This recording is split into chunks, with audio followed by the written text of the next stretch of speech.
The year is 1275. The city is Hangzhou, once the jewel of the southern Song dynasty. But now, tension hangs in the air. The markets, once lively, are scenes of chaos. A merchant waves worthless paper notes at a farmer who refuses them. He wants silver, something real. Official proclamations promise stability and threaten punishment for refusing paper money. But words can't fill empty rice bowls. People pass the notices, eyes downcast. Their fortunes evaporated into thin air. Down by the Grand Canal, barges sit idle. Captains refuse to trade real goods for paper that loses value by the day. The docks are silent. The economy is holding its breath. Government officials panic, meeting in secret, issuing more decrees, printing more money. But every new note makes the rest worth less. They're trapped in a cycle of their own making. What began as a marvel of innovation is now tearing their world apart. The city teeters on the edge of collapse. Trust in the system is gone. The people know. The paper in their hands is just that, paper. The government's promises ring hollow. The lifeblood of the dynasty, trade, trust, and stability, is draining away. The city waits for the inevitable. The silence is the sound of a society unraveling. The officials scramble, but the damage is done. The innovation that once fueled prosperity now fuels despair. Hangzhou stands as a warning. This is what happens when money loses its meaning. Let's rewind to the 11th century, before the chaos. The Song dynasty's booming trade relied on heavy iron and bronze coins. Merchants, burdened by carts of coins, needed a safer, lighter solution. In Sichuan, they left coins with guilds and received paper notes, jiaozi, as receipts. These notes represented trust, a promise you could redeem for real coins. The idea was revolutionary. Suddenly, a merchant's fortune fit in his pocket. Transactions became faster, safer, and trade flourished. At first, jiaozi were meant to be temporary, but people preferred the convenience. The paper itself became money. The government took notice. By 1024, they nationalized the system, banning private notes and issuing official currency. They believed they could control this new tool for the good of the empire. It was a bold move, one that brought prosperity, but also set the stage for disaster. The government's control over money supply seemed wise at first.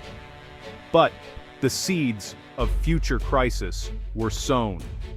The power to create money had shifted from the people to the state. Trust in the system became everything. The innovation spread, transforming commerce across China. The Song dynasty was centuries ahead of the world, but with great power came great risk. The fate of the economy now rested on the government's restraint. The jiaozi was a symbol of progress, and a ticking time bomb. The story of paper money had only just begun. What started as a clever solution would soon test the limits of trust. The government's gamble would shape the destiny of a nation. The rise of paper money was a leap forward, and a step toward the unknown. The Song's experiment would echo through history. The promise of paper money was dazzling, but its dangers were just beneath the surface. The stage was set for both triumph and tragedy. Official paper money transformed China's economy. Commerce exploded. Merchants could buy goods across provinces with a handful of notes. A national market emerged, and the economy soared. For city dwellers, life became simpler. Shopkeepers and workers embraced the new currency. The government paid soldiers and officials in paper, spreading it everywhere. Paper money became a symbol of the Song's sophistication. Value was now an abstract concept backed by state authority. Trust in the government was crucial, and for a time, it held. China's innovation amazed visitors like Marco Polo, who marveled at flying cash. But even as outsiders admired the system, cracks were forming. The magic of paper money was fading. The leap of faith required to trust paper was immense. When that trust faltered, the consequences would be dire. The world watched as China's grand experiment teetered on the edge. Paper money is easy to create, too easy. The Song dynasty, facing constant wars and mounting costs, turned to the printing press. At first, they set limits and expiration dates to control the money supply, but as military pressures grew, caution gave way to desperation. The government ignored its own rules, printing more notes to cover expenses. The money supply ballooned, slowly at first, then rapidly. Each new note diluted the value of all others. With metal coins, money creation is limited by resources. With paper, only self-restraint matters. The Song officials were trapped. Printing solved short-term problems but eroded long-term trust. The foundation of the currency, public confidence, began to crumble. The government sacrificed the future for the present, The printing press, once a tool of progress, became a weapon of self-destruction. The bill for reckless printing was coming due. The empire's fate hung in the balance. Trouble started quietly. Prices crept up, money bought less. Inflation took hold as more notes chased the same goods. Whispers spread. The government was printing endlessly. The treasury was empty. Panic set in. People rushed to exchange paper for gold, silver, or anything tangible. The value of paper money plummeted. A widow's savings became worthless overnight. A soldier's pay lost all meaning. Trust in the emperor's seal vanished. Markets descended into chaos. Fights broke out. Shopkeepers refused to sell.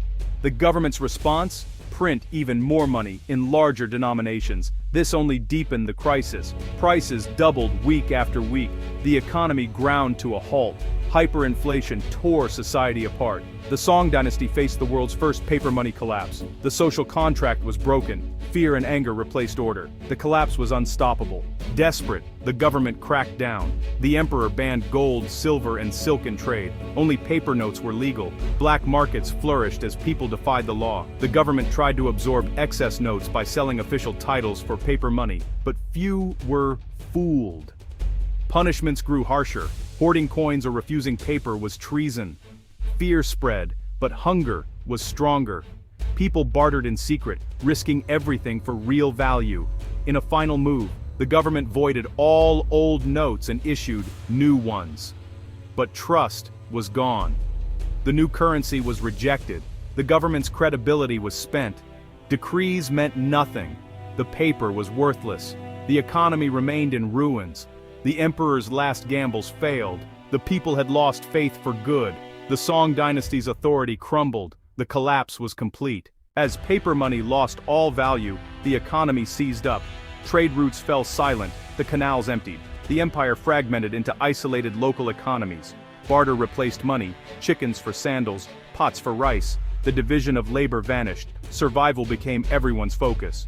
The government couldn't pay its armies or maintain order. Soldiers deserted or turned to banditry. The state dissolved from within. The printing press, not a foreign army, destroyed the song. Wealth vanished overnight. Only those with land or gold survived. The crisis shattered families and communities. Prosperity was erased in a generation. The lesson was written in the tears of a nation. When the chaos ended, the Song Dynasty was gone. The Yuan Dynasty tried paper money again, with stricter controls. For a while, it worked. Marco Polo wrote of its stability. But soon, the same cycle of overprinting and collapse returned. The Ming Dynasty faced massive resistance to paper money. The people, burned by past disasters, refused to trust it. China reverted to silver and bronze coins. The memory of paper money's failure haunted the nation. For centuries, innovation was stifled by fear. Only in the late 19th century did paper currency return. The Jiaozi's promise ended in disaster. The power to create money proved to be the power to destroy it. The lesson would echo for generations. China's first paper money is more than a historical footnote. It's a timeless warning. Innovation without restraint can destroy as easily as it builds. Money's value is built on trust. Once broken, it's nearly impossible to restore. Today, we live in an age of digital money and financial innovation. The tools have changed, but the dangers remain. The temptation to create wealth from nothing is ever present. The ghost of flying cash reminds us. Stability is fragile. Promises are only as good as the actions behind them. The Song Dynasty's collapse is a lesson in human nature. Easy solutions have devastating consequences. The foundation of any economy isn't gold or paper, it's trust. Lose that, and everything else crumbles.